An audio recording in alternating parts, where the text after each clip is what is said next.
Hello everyone, my name is Lokesh Rajast. मैं 2018 and 2019 CGL से selected हूँ। 2018 से एज ए डबल एओ एंड 2019 से मेरी ऑल इंडिया रैंक 24 थी और मैंने GST home state Rajasthan prefer किया था, बट मैं ज्वाइन नहीं कर रहा डबल ए हूँ, वो अलग रीज़न है। अभी आज हम बात करने वाले हैं यहाँ पे स्ट्रेटजी के बारे में। मैं ये अभिनव मेरे कलीग कम फ्रेंड हैं और इन्होंने मुझे बोला कि जो भी ये उनसे कांटेक्ट कर रहे हैं, जो भी सिलेक्टेड है, अच्छी रैंक लाए हुए हैं, तो अपने चैनल पे उनकी स्ट्रेटजी, अपनी जो हमने जिस तरीके से पढ़ाई की उसकी स्ट्रेटजी शेयर करने के लिए, कैसे हम कम समय में जो हमने अपना मैंने बहुत टाइम दे दिया पढ़ने के लिए, राइट? तो मैंने कहाँ टाइम वेस्ट किया, कहाँ यूटिलाइज प्रॉपरली किया, तो वो सब को उसका कट शॉर्ट करके एक समराइज वे में, ताकि कम समय में बच्चे कम चीज़ें मटेरियल पढ़ के इजीली सेलेक्ट हो सकें, इसके लिए स्ट्रेटजी मैं बताने के लिए आज यहाँ पर हूँ।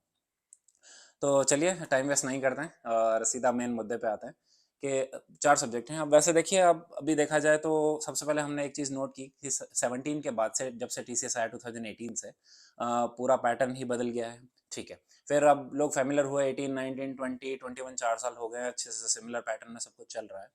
लेकिन सडनली अब हो गया 2022 से पूरा एक एग्जाम का पैटर्न चेंज हो गया। Not the syllabus, syllabus is almost same, but exam का पैटर्न चेंज हो गया। प्री अब क्वालिफाइंग हो गया, जबकि पहले वो पूरा ऐड होता था प्री और मेंस के मार्क्स।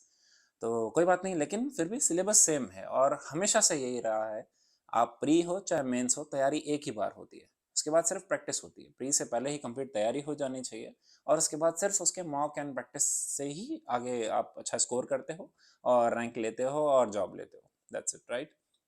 तो चलिए बात करते हैं 2023 सीजीएल और सीएचएसएल का। नोटिफिकेशन आपने देख चुके होंगे और सेम सिलेबस सेम है, सब कुछ सेम है, आप जानते ही हैं अच्छे से, आप अवेयर हैं। अगर एसएससी के एस्पायरेंट हैं तो ये सब की जानकारी आपको आराम से होगी।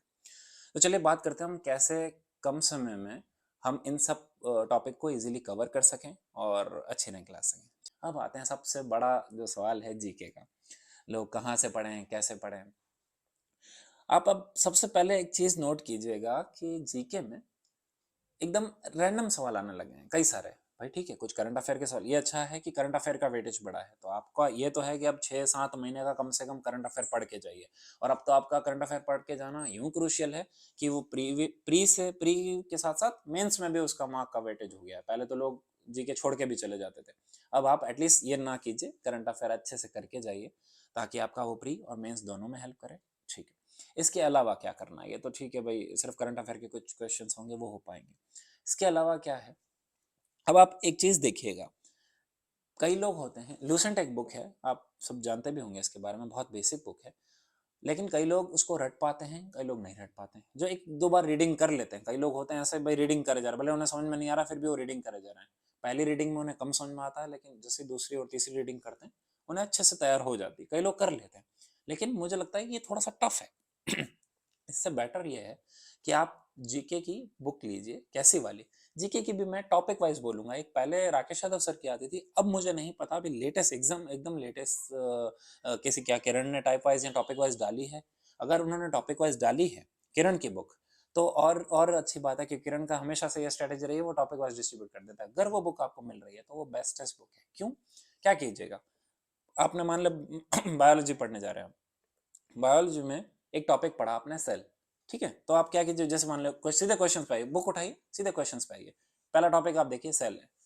यूट्यूब पे जाइए, कोई भी सेल के बारे में आप एसएससी करके, एसएससी सीजीएल के स्ट्रेटेजी या एक टॉपिक भाई सेल के बारे में, कहीं से भी कोई डिस्कवरी, बायजू के वीडियोस हो, कुछ भी हो, 5 या 6 मिनट का वीडियो होता है और उसमें आपको पूरा टॉपिक को एकदम 3D डायमेंशन में दिखा के, 3D व्यू में दिखा के आपको एक्सप्लेन कर देंगे और आप कभी भूल नहीं पाएंगे। वहाँ हो गया, एक झटके में वापस आइए, सवालों को कीजिए, ये आपका एक टॉपिक पूरी लाइफ के लिए तैयार हो जाएगा। ठीक है, सिमिलर अगला टॉपिक कीजिए, फटाफट उससे कीजिए। और चलो मान लो कई बार कई टॉपिक नहीं भी समझ में आ रहे, गोली मारिए, आप सिर्फ क्वेश्चंस कीजिए। आप ये देखेंगे कि जब हम क्वेश्चन आंसर करने की कोशिश करते हैं, तो उनकी जब आप उन क्वेश्चन आंसर करने की कोशिश करते हैं, याद रह जाते हैं ऑप्शंस। तो जब पेपर में आएगा, मान लो सवाल याद ना भी रहे, लेकिन ऑप्शंस टिक हो जाते हैं। तो आप उन्हीं क्वेश्चंस को बार बार करते रहेंगे ना, 2 बार 3 बार भी अगर एक बार आपने वो कर ली बुक, आपका काम खत्म है जीके में। फिर आपके मार्क्स नहीं रोक पाएगा कोई, आराम से नंबर आएंगे। आप बस उन सवालों को बनाए रखिएगा। जैसे आप करंट अफेयर भी, कई लोग ऐसे करते हैं भाई, सीधे क्वेश्चंस करते हैं, पहली बार उन्हें कुछ नहीं समझ में आता क्या चल रहा है, लेकिन अगली बार उन्हें पता होता है कि ये सवाल था और इससे रिलेटेड यही आंसर है और ये आएगा, और क्योंकि सवाल लगभग रिपीट होते हैं, काइंड ऑफ वही पैटर्न पे रखते हैं, और एक टॉपिक के सवाल तो लिमिटेड बनेंगे ना, उसे घुमा के भले कितना भी पूछ लिया जाए, रफली तो क्वेश्चंस वही रहेंगे, मैथ हिस्ट्री हो चाहे पॉलिटी हो। तो आप वही एक टॉपिक वाइज कीजिए, पॉलिटी एक साथ पढ़ लीजिएगा, पॉलिटी के शायद डिस्ट्रीब्यूटेड नहीं होता है इंडिविजुअल, तो ल्यूसेंट में बहुत ही कम पेज है, उसमें बहुत ही लिमिटेड पेज है, आप उसकी हिस्ट्री कीजिए, पॉलिटी कीजिए, और सारे के सारे एक साथ हो जाएंगे। हिस्ट्री में आपको टाइम लगेगा, वो आप टॉपिक से कीजिएगा, बहुत अच्छा है उसमें, अगर टॉपिक वाइज सेग्रीगेटेड है तो आपको बहुत हेल्प करेगा। ये साम्राज्य, मौर्य साम्राज्य, मुगल डायनेस्टी अगर आ गई, सल्तनत काल आ गया, तो उसके ऊपर जो सवाल है इजीली करते जाइए, हो जाएगा आराम से। लेकिन मैं कहूँगा पहले आप अपने तीनों वो सब्जेक्ट प्रिपेयर कीजिएगा, फिर ही जीके पे जंप कीजिए। आप उन तीनों में एक्सपर्ट हैं, फिर ही इन पे आइए, और इसमें भी आपका मेन पहला टारगेट करंट अफेयर है, उसके बाद बाकी सब टॉपिक्स हैं, ठीक है। और उसमें भी आप सीधे सवालों पे जंप कीजिए, मेनली प्रीवियस ईयर वाले। और इसमें भी अगर आप यहाँ से चलेंगे 21 से 18, मतलब पीछे चलने की कोशिश करें, पहले 21 वाले शुरू करें और बैक टू बैक पीछे जाते रहें, ताकि आप मान लो आगे चल के एग्जॉस्ट भी हो गए कि हमें और नहीं करने, तो एटलीस्ट 18 तक के किए हुए होंगे, और यही पैटर्न में सवाल रिपीट हो गए, आपका आराम से काम हो जाएगा। और यही है सब कुछ जीके के बारे में भी। आप इन्हें ही कीजिए, बहुत ज़्यादा समय जीके को पहले ना दीजिए, पहले आप बाकी के ही तीनों सब्जेक्ट को दीजिएगा।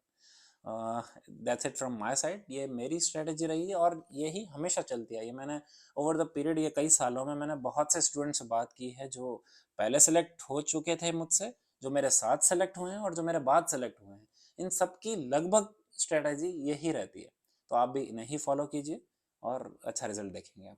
इसके अलावा अगर आपको और कोई क्वेश्चंस हैं, मैं अभी अभिनव के साथ हूँ, अभी 15-20 दिन, महीना भर हम लोग हैं एक साथ।